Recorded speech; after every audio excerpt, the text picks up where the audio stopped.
Bullet पर बैठा साली साली।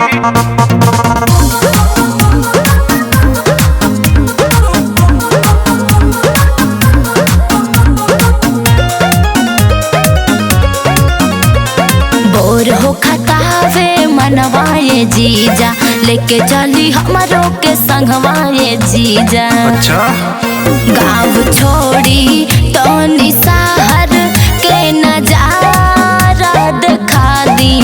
गाँव छोड़ी तो निसाहर के नजारा दिखा दी। आवा बुलेट पर बैठा साली, तोह के आजमगढ़ घुमा दी। सही में? आवा बुलेट पर बैठा साली, तोह के मऊ जिला घुमा दी। चला चला ना।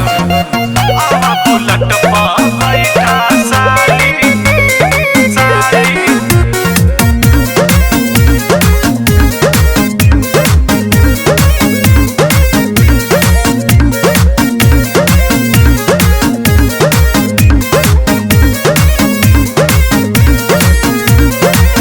कीने खरीदे के कुछ हूँ हमारो मन चली बाटे जी। सुनानी ना चला दिया दिए साली, तोह के पसंद जवन बाटे जी। सुनी ना बोला ना। खट्टा मीठा मशहूर चीज हमारो के खिया दी। ओके। खट्टा मीठा मशहूर चीज हमारो के खिया दी। आवा बुलेट पर बैठा साली, सही में? तोह के जौनपुर घुमा दी। आवा बुलेट पर बैठा साली, तोह के बनारस घुमा दी।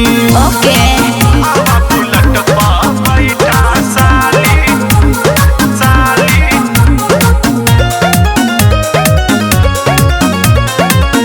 हमके दिया दी चूड़ी कंगना कानवा के बाली हो। अच्छा हमरो तरफ से लिहा का? रेड कलर के ओठलाली हो। जीजा मुकेश सानू चाली के फिल्मिया दिखा दी। जीजा मुकेश सानू चाली के फिल्मिया दिखा दी। आवा बुलेट पर बैठा साली, तोह के गोरखपुर घुमा दी। अच्छा। आवा बुलेट पर बैठा साली, तोह के लखनऊ घुमा दी। जीजा आई लव यू।